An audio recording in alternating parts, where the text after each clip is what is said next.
The internet was a radically different place when it first started than it is today. Can you describe for us the changes? Can you describe for us what's actually happened? I think we have an opportunity to hear that from a very special guest today, and that would be Darren Huston. In the brief, raucous history of the digital age, where upheavals happen on almost a daily basis, every year is a new day. Something always appears that signals the beginning of a trend or a transformation that will set off yet another round of ruthless and relentless change. 1998 was a year like that. Television and cable television companies introduced DSL and cable modems, respectively. HD TV arrived. PayPal was founded. The Apple iMac debuted. A tech company with a funny name, Google, was incorporated in California. And a revolutionary startup that was destined to become, as Darren just pointed out, Google's largest advertiser, also launched in 1998 when Priceline.com opened its doors, virtually. From its groundbreaking name, Your Own Price approach, to transactions, to its hugely successful choice of spokes captain, Priceline became a pulp cultural touchstone almost instantly. But unlike so many other revolutionary tech companies, Priceline's bubble never burst. It adroitly navigated the transformations that came after 1998, and today the Priceline Group is the world's leading provider of online travel and related services, operating in more than 200 countries through 6 primary brands: Booking.com, Priceline.com, Agoda.com, Kayak, Rental Cars, and OpenTable. Darren Huston, President and CEO of the Priceline Group, celebrates his first year at the helm of this travel giant this past month, a post he ascended to after serving as the CEO of Booking.com in the Netherlands. He came to Priceline from another history maker, and where I got to know Darren well, Microsoft, where he was a corporate vice president, consumer and online, and before that, when we actually first met, the CEO of Microsoft Japan. He began his career at yet another iconic brand, Starbucks, where he was a senior vice president. Darren is a thought leader steeped in the tradition of innovation and barrier breaking. We are fortunate to have the opportunity to chat today. Thank you, Darren. Great, thanks, Michael.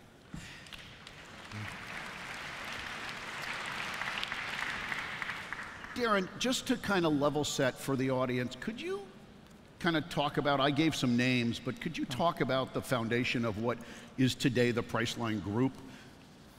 Yeah, so I think a lot of people in the United States think of Priceline from the heady days of the late, some 1999, 2000, when you could name your own price for insurance, gasoline, groceries, almost anything.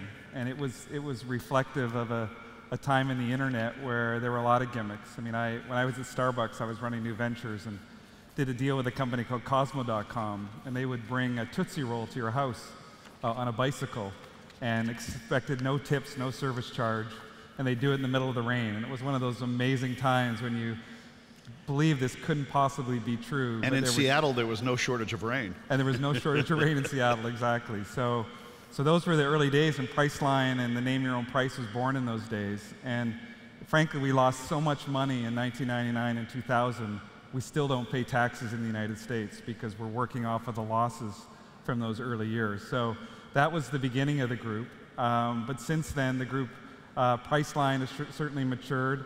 It's now much more focused on retail transactions, even though we still have that opaque model. But we've added 5 other brands to the group, and Booking.com in particular, which is one of the best kept secrets of the internet, is Europe's largest e-commerce company, based in the Netherlands. I mean, it alone is larger than almost all other online travel companies put together. And that was just an amazing acquisition. And since then, the group has acquired other companies like Kayak, OpenTable, Rental Cars, Agoda, and very proud of that. And that's where we stand today. Could you describe, Darren, again, when I opened, we talked about 1998 as a kind of important year, a milestone year in terms of the development of the technologies and the opportunities that you now run. But could you talk a little bit about the basic foundation, the business model of Priceline, and how it's morphed again from what was revolutionary to what is very much standard operating procedure, but again, the model, the foundation? Yeah, I think there were, if you think let's call it pre-2000, I still remember meeting a lady in San Francisco who was opening up the 4th largest pet food online company. It was called Petopia. And I said, well, how's that work? And she's like, well, you know, I said, you bring dog food and you literally put it in front of the door? So who delivers it? And they were, well, we're the 4th largest and we just got $100 million. So that was the time when there didn't seem to be any stupid ideas. But after the crash, the survivors at the end of the day went from sort of, let's call it the internet of gimmicks, to just the transactional internet, you know, where scale mattered, data mattered, and it was more about how do we go from a gimmicky thing to sort of real life where people can buy things at scale. And we all know, you know, the winners that came out of that and survived are the players, not local players, but more the global players that got scale. And Priceline, luckily, found its way through that transition. It was only 7 or 8 years ago at a conference, people said, Priceline's the 4th horse in a 3-horse race. Let's hope it makes it. And now we're the largest online travel company in the world. So we went from, let's call it a gimmick that is still a sustained business model, to really becoming an open and transparent set of e-commerce brands, all of which work on a global scale. So would you say that kind of describes the difference in the operating model and the philosophy from where Priceline started to where Priceline Group is today? Yeah, absolutely. We have, if you think of, we had the best performing stock in the S&P 500 over the last 10 years. That's a statement also how low the stock got. We actually did a reverse split to stay listed way back in those days. Now we have the value of eBay or Hewlett-Packard or Starbucks. But it was the whole process of going from those dark days to just slowly building up that transactional engine, moving from a few hundred employees to now 12,000 employees. We have offices now in Colombo, Honolulu, just opened in Nairobi. We have offices in... You mean we could have done this in Honolulu? We could have done this in Honolulu, yeah, exactly. Saying. I got a great job for you, Michael. You could be our hotel lead in Honolulu. So we went from that to now something that's very, very scaled and very local at the same time. So Darren, I think it's fair to say, and I agree with you, 1.0 solved problems for many circumstances where the problems didn't exist, and that was as much a fuel for the bust as anything. In this iteration, it's a different world, and again, we're solving problems I think that do exist. Yep. But what I would say, I think at the beginning there was more of a transaction and more of a find me the lowest price. Yes. Today I think consumers are looking for overall, maybe I would call it experiences, and they're looking for specific value. I mean, certainly they're going to be price driven. We're not in a period of time where people are being frivolous with money, but you know, the old Oscar Wilde quote about the cynic is the person who knows the price of everything and the value of nothing. Exactly. I think today consumers are looking at value as much as they are price. Yeah, I couldn't agree more. It's like we're going through another transition from scaled transaction to end-to-end experience. It's about how do you use the internet that's gone from being a PC-based experience to phones and tablets, where people are taking the internet everywhere with them, to go from making a booking at a hotel to actually plumbing the experience from looking to booking to staying. You know, OpenTable is a good example. It's an app to make a reservation at a restaurant. We now have Pay with OpenTable that allows you to see your bill. It literally, as you're ordering food, you order a bottle of wine, a cappuccino, it gets added on your phone at the restaurant table, and you just press, you pay, and you walk out. So all of this work that's being done to go from let's make a bunch of transactions to now plumbing the end-to-end experience. The reason it's possible today really is a mobile phenomena, because mobile has put the internet in everybody's pocket. But across our business, it's becoming the fundamental key way that we're going to compete in the future. It's such an interesting idea to be able to do what you just said with your check. It kind of reminds me of the brilliance of the forefathers of Las Vegas by not having actual cash but having chips, because it doesn't feel like it's real money. It's such an interesting perspective. If I'm entering that, if you will, on my phone and I'm compiling it, and I'm not having that transaction where I'm actually looking at the credit card chip and signing it, I'm probably going to spend more money. Yeah, exactly. I mean, restaurateurs have to love that. Yeah, and the amazing thing is And this is just the beauty of, if you look at our mobile business, just at Booking.com, 3 years ago we did $1 billion in transactions. 2 years ago we did $3 billion. Last year we did $8 billion. This year we'll more than double again. But it's not just transactions, it's that people expect that their phone can do things. And I give credit to the Ubers and things of the world, or Starbucks, where I helped actually create the Starbucks card that's now carried in people's pocket. And if you go to Starbucks in the United States, you see lineups of people. Half of them are paying for their coffee off of their phone. And if you look at the next generation, millennials, 25% of millennials don't have PCs, they only have their phone. And they expect to be able to use their phone to do stuff. Like, I had my nephew walk into Rembrandt Square in Amsterdam, and he just opens his phone and says, what hotel am I going to stay at? He just looks, okay, over there, 120 euros. There, 100 euros. Oh, here, 150 euros, pretty good reviews. Over here, 80 euros, and I have to share a bathroom, but what the heck? But he in his phone, has all the information. There's a whole district in Amsterdam when that would probably be wildly exactly, acceptable. Exactly. I'm just saying. It's changed a lot, Michael. Okay, there you go. I have Amsterdam from my college days. So yeah, exactly. That's a moment.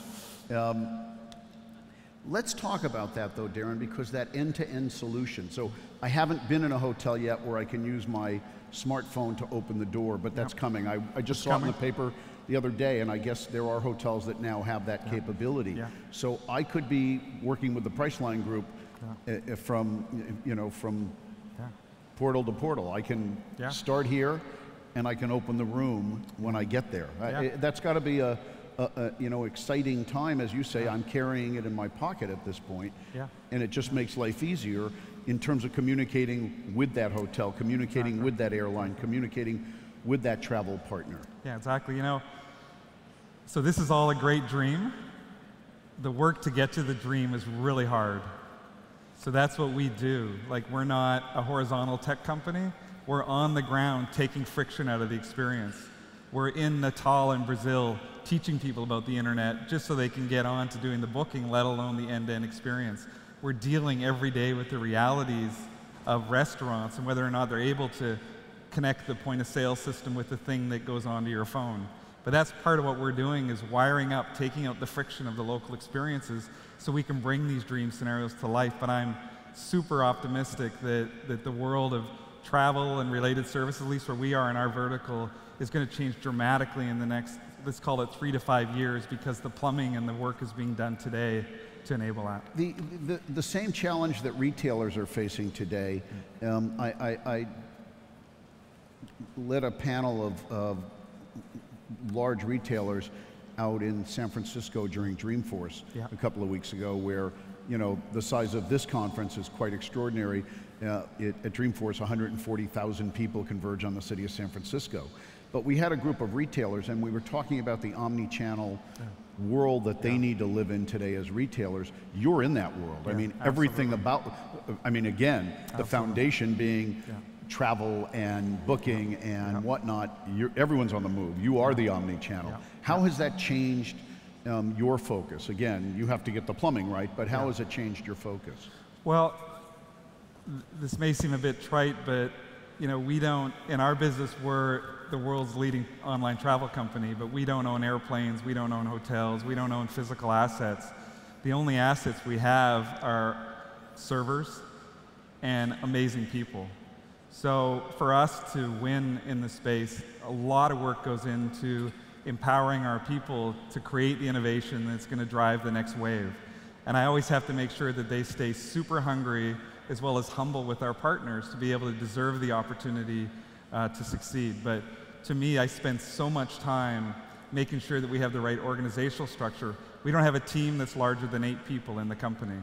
Every team is small. Every team is empowered to make changes on the website. We run 1,000 experiments concurrently every day on our product, and those are all built bottom up by small teams. It's the things you read about, but it's so critical to the success of the company, because if you don't, the difference between a super empowered, heavily motivated employee and a bunch of averagely empowered, non-motivated employees is the difference between winning and losing. So Darren, I had a conversation last year with Justin Smith, the CEO of Bloomberg, and his point to me was his role should be 80% that of being CTO, and I don't mean Chief Technology Officer, I mean Chief Talent Officer. And I think he was so right, because it's what you just said. It's your job as CEO is obviously to be the Chief Executive Officer, but what you just articulated is so much of your success is hinged on talent. How are you going about, you know, kind of maintaining that talent in a place where, you know, people leave for that next pay raise, or, you know, just again off center for a moment, but it's such a critical part of your job. Well, we've, you know, one thing that we've made a bit of a counter bet on starting with location. Like, our biggest locations are Amsterdam, Manchester, Bangkok, New York. You know, we have a business in San Francisco with OpenTable, and that's where the heart of the internet, the global internet, is. But we find, being in, say, a place like Amsterdam, we have 1,000 employees in our headquarters, and 6 of us drive to work. So they're biking, tramming, and we create an environment where, you know, they get a great meal at lunchtime. They've got great working environments. They're the ones that feed us to, we want this change, that change. We really make sure we start with the environment, and then we make sure that the people are super empowered, and the generally young people can be afforded the ability to make a difference. We also recruit from Russia, from Germany, from Israel, maybe places that the Silicon Valley folks are overlooking, or it's maybe too hard to get visas to work in the United States. And I think if you can have that kind of attraction, you can be the job to have in our part of the world. And that's, all of our companies, in a sense, want to be the job to have in the places that they work. And it's a healthy competition. Yeah, and I'm pretty proud. You know, we're recently, even Booking.com is now on the list of the top most recruited companies in the world. And it's a place that people are looking to work, where, you know, 3-4 years ago, we were fighting to have people even know who we were. And that's part of how we do it. So Darren, I want to switch to the marketing side. When you and I worked together back in the day, previous to your joining Priceline and Booking.com, we did a lot together in the advertising space. And the mashup that's occurring today between the Chief Marketing Officer and the Chief Information Officer makes for an interesting time in our industry on the advertising side of it. You're, I think, Google's largest advertiser today. As you look at kind of marketing across all the channels, how are you tailoring your marketing messages on channel-specific basis? Obviously, a lot is based on search for you. Yeah, it's an evolving, let's call it art and science. We're extremely data-driven. We just make sure our websites convert the best in the industry, and that affords us the opportunity to earn ROI. We're a direct response advertiser at the core. You know that direct response advertising is a smaller market than brand advertising, but that's why we're very heavy on Google, TripAdvisor, you know, various other sorts of travel demand. But we've recently expanded into offline marketing. We now have TV ads in various countries. Kayak uses TV heavily, Priceline uses TV heavily, and we're trying to really wire up the data so that we can make really good business decisions about using all forms of marketing. Google search is by far the best marketplace in the world. They've tailored the tools at such a fine level that we can bid with hundreds of millions of keywords and be very specific on the return we get. But we would love to see TV and other forms of media become much more data-driven, or Facebook or Twitter or these other sources. And they're working hard at making that happen.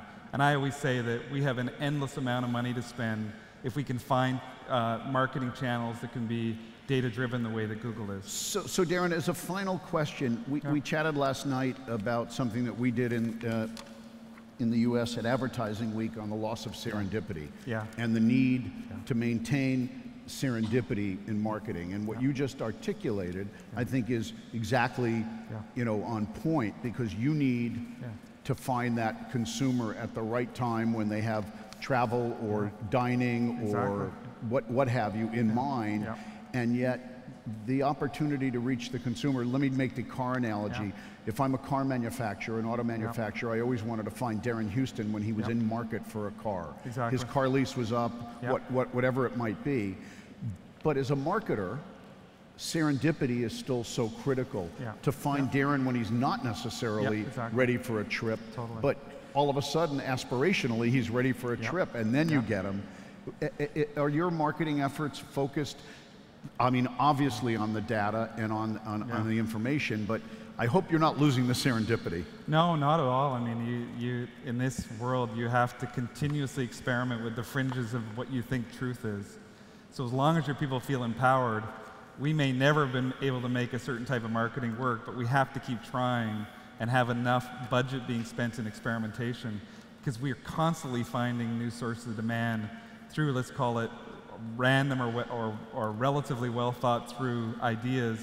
And if you don't keep doing that, you can really, you can lose at the end of the day. So there's so much going on, but what we try to do is stay really close to the really big owners of audience in the world and become partners with them to continue to test to see if we can't find something that'll really be able to be done at scale. So, and it's really my teams that drive that versus me. They don't listen to me, Michael. The truth is, in our company, they call me the hippo, which is the highest paid person's opinion. It's a Microsoft term. They're taught not to listen to me. And I think that's a great way to have a great innovative culture, is to allow your people to come up with the ideas versus relying on an old guy like me. I have that same problem with my wife, but it's worked for 40 years. Okay. Darren, on that note, I think these chairs are booked by somebody else, so I think we need to bring this chat to an end, but I appreciate you spending the time today, and thank you for your attention. Yeah, always a pleasure, Michael. Thank you. Thank you. Thanks, everyone. Thank you.